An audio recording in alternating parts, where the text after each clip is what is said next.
एक बार राजा जनक ने सपना देख लिया, और सपना भी क्या देखा, बड़ा गजब। बड़े दिव्य राजमहल में वो सोए थे जागृत अवस्था में, बड़ा भव्य भवन था और बड़ी सुंदर सी सैया। सेवकों ने बढ़िया सेवा की थी, भोजन आदि कराया था, बढ़िया तृप्त थे। और आंख लग गई, सोए तो निद्रा के और जागृत अवस्था के मध्य का, सुषुप्ति और जागृत अवस्था के मध्य का एक भाग है जिसको स्वप्नावस्था कहते हैं। सपना देखने लग गए। और सपने में क्या देखा? बोले सपने में देखते हैं मेरे कपड़े फटे हुए हैं, मेरे बाल उलझे हुए हैं, धूल धूसरित हों, मिट्टी में लथपथ हों, और कहीं मार्ग में पड़ा हूं, भूख से व्याकुल, हाथ में कटोरा, आते जाते लोगों से भीख मांगता हूं कि 2 रोटी दे दो, 2 रोटी दे दो। किसने सपना देखा है? किसने देखा? राजा जनक ने। अत्यंत समृद्धि के शिखर का स्पर्श करके जीने वाले परम विरक्त, परम ज्ञानी विदेहराज जिनको कहा जाता है, राजभवन में सोए थे परंतु सपने में भिक्षुक हैं, भिखारी हैं, भूख से तड़प रहे हैं, पेट में आग जलती है और याचना करते हैं दीनता पूर्वक किसी से रोटी मिल जाए। और लोग आते हैं, तिरस्कार की दृष्टि से देखकर चले जाते हैं, किसी ने रोटी नहीं दी, तड़प रहे हैं। और कब तक तड़प रहे हैं? जब तक आंख नहीं खुली। आंख खुली तो न भूख है, न केशों में उलझापन है, और न ही शरीर पर धूल का एक कण है। बढ़िया बहुत सुंदर राजसी वस्त्र पहने हैं, दिव्य सैया पर भव्य भवन में आनंद से विश्राम पा रहे हैं। न दीनता, न दरिद्रता, न भिक्षा, न भूख, कुछ भी नहीं। पर राजा जनक उठ करके बैठे तो बेचैन हो गए। मन में ये प्रश्न जगा कि जो मैंने देखा है ये सच है क्या?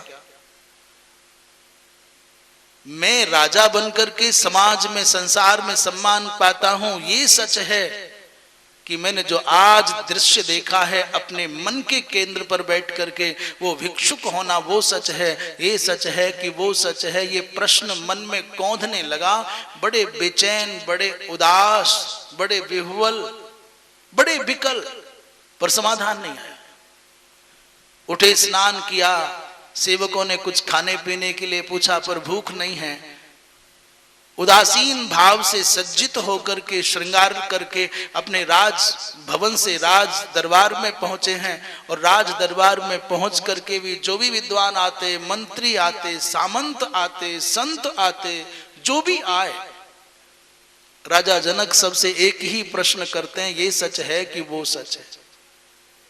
अच्छा बताओ, आप अचानक किसी के यहां पहुंचो और बिना प्रसंग के, बिना संदर्भ के जाने कोई आपसे कहे कि ये सच है कि वो सच है, तो आप क्या कहोगे? वो पूछने लगे आपसे कि ये सच है कि वो सच है, तो क्या कहोगे? आप कहोगे आज तो पागल हो गया है, बिना मतलब का प्रश्न करता है, अरे कौन सा ये यार वो क्या होता है? आपके मन में जैसा भाव आ रहा है वैसा ही सबके मन में भाव आता। राजा को आज हो क्या गया है? ये सच है कि वो सच है? ये भी कोई प्रश्न है? पर राजा जनक के हृदय की लगी हुई आग शीतल नहीं हुई, शांत नहीं हुई, बेचैनी कम नहीं हुई। प्रातः काल से दोपहर हो गया, दोपहर से शाम भी हो गई, पर समाधान नहीं हुआ। संयोग की बात, बड़े बड़े धुरंधर जब इस प्रश्न का उत्तर न दे पाए तो अचानक अष्टावक्र जी महाराज चले आ रहे हैं। और अष्टावक्र जी महाराज संसार के लिए एक सामान्य व्यक्ति हैं। इसलिए सामान्य हैं क्योंकि लोग उनकी ज्ञान की कला से अपरिचित हैं। उनके शरीर की वक्रिमा, उनका शरीर 8 स्थानों पर टेढ़ा है। 8 स्थानों से वक्र होने के कारण ही उनको अष्टावक्र कहा जाता। अथवा अष्टावक्र जी महाराज का तात्पर्य कुछ और भी गहरा है। अष्टधा प्रकृति में जो अवक्र होकर के रहता है उस महापुरुष का नाम है अष्टावक्र। अष्टधा प्रकृति क्या है? बोले भूमि रापो नलो वायु खम मनो बुद्धि रे वच और अहंकार इति यम्मे भिन्ना प्रकृति रष्टधा। इस अष्टधा प्रकृति में जो, अच्छा महाराज को जाना है, बोलिए वृंदावन बिहारी लाल की। आपकी यात्रा मंगल में हो। अष्टधा प्रकृति का प्रभाव जिनकी चेतना पर नहीं पड़ता, वो महात्मा, दिव्य महात्मा इस प्रकृति के प्रभाव से जो परे अस्तित्व रखते हैं, उन महात्मा का नाम अष्टावक्र है। तो श्री अष्टावक्र जी महाराज जब आए तो जब चलते थे तो उनका शरीर 8 स्थानों पर वक्र होने के कारण थोड़ा टेढ़े मेढ़े मिलके चलते थे। लोग हंसते थे उनको चलता हुआ देख करके। राजा जनक तो प्रातःकाल से ही उद्विग्न थे ही। उन्होंने तुरंत प्रश्न किया, महात्मन ये सच है कि वो सच है? अष्टावक्र जी महाराज से प्रश्न किया, ये सच है कि वो सच है? अष्टावक्र जी महाराज ने थोड़ा गंभीर होकर के, देखने में सामान्य लगते पर जब बोलते तो लगता जैसे बादलों की गर्जना हो रही है।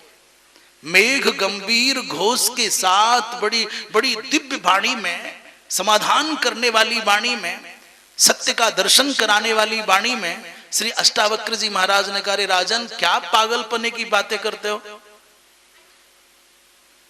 ए राजा जनक, ना ये सच है ना वो सच है। अब तक तो राजा जनक के प्रश्न से बाकी सारे लोग चौंक जाते थे, अब की बार राजा जनक चौंक गया। राजा जनक ने ये पूछा कि ये सच है कि वो सच है, तो अष्टावक्र जी महाराज ने, पहला व्यक्ति है, पहला महापुरुष है जिसने राजा जनक को लौट करके उत्तर दिया। उन्होंने कहा, ना ये सच है और ना वो सच है। राजा जनक ने पूछा, महाराज समझ भी रहे हो क्या पूछ रहे हैं हम? बिना बात को समझे, बिना तत्व को जाने सीधा बोल देना, ये कोरी भावुकता है। आपको मालूम हम क्या पूछना चाहते हैं? अष्टावक्र जी ने हंस करके कहा, मुझको तो ये भी पता है इस समय तेरे मन में क्या चल रहा है। राजा जनक अपने सिंहासन पर नहीं बैठे रह पाए। जैसे ही अष्टावक्र जी महाराज ने कहा कि मुझको ये भी पता है कि तेरे मन में इस समय क्या चलता है और तू किस विषय में पूछता है, ये मुझे ज्ञात है, तो तुरंत उठ करके खड़े हो गए, चरणों में दंडवत किया, प्रभु मेरे प्रश्न का उत्तर दो, ये सच है कि वो सच है? अष्टावक्र जी महाराज ने कहा, ना ये सच है ना तो थोड़ा जोर से बोल के बताओ। भले झूठे कोई कह दो, पर एक बार कह दो कि ना ये सच है ना वो सच है। तात्पर्य, ना जागृत अवस्था का राजन तुम्हारा राजा होना सच है और ना ही स्वप्नावस्था का तुम्हारा भिखारी होना सच है। ना तुम राजा हो और ना ही तुम भिखारी हो, तो हो कौन? अब तो महाराज राजा जनक को आश्चर्य हो गया कि इस महापुरुष को मेरे अंदर की बात, मेरे स्वप्न की बात, मेरे राजमहल के एक कक्ष के अंदर एक बिस्तर पर लेट करके जो मैंने अपनी कल्पना में स्वप्न देखा है, उसका रहस्य कैसे पता चला? और मैं राजा बन करके बैठा हूं, यहां क्या चाहता हूं, ये कैसे पता चला? महाराज ये कैसे पता कि ये भी सच नहीं है और वो भी सच नहीं है? अष्टावक्र जी महाराज ने कहा कि जो दिख रहा है उसको देखता है, पगले जो देख रहा है उसको देखने लग जाएगा तो तेरे सारे प्रश्नों का उत्तर अपने आप मिल जाएगा। हमारी समस्या क्या, जो दिखता है उसको देख रहे हैं, पर जो देखता है उसके बारे में हमारी सोच कहां जाती है? जिसने तुमको राजा बनते हुए देखा है उसके बारे में विचार कर, और जिसने तुझको भिखारी के रूप में देखा है उसके बारे में विचार कर। जो दोनों अवस्थाओं का दृष्टा है, साक्षी है, वही सत्य है। बाकी जो स्वप्न में भिन्न है और जागृत में भिन्न है, ये काल्पनिक है। जो कभी रहता है और कभी नहीं रहता, वही मिथ्या है, वही काल्पनिक है। और जो सर्वकाल में, सर्व अवस्था में एक रंग, एक रस, एक रूप रहता है, वही सच है। तो दृष्टा कौन है? बोले स्वप्न में देखने वाला कौन? बोले आत्म तत्व। और इस जागृत में, इस समग्र प्रपंच का आप समझते हो कि कोई हमको प्रेम करता है? आपके शरीर की सुंदरता को कोई प्रेम नहीं करता, झूठी बात है। आपके स्वर्ण को, संपत्ति को, भवन को कोई प्रेम नहीं करता, महाझूठ है।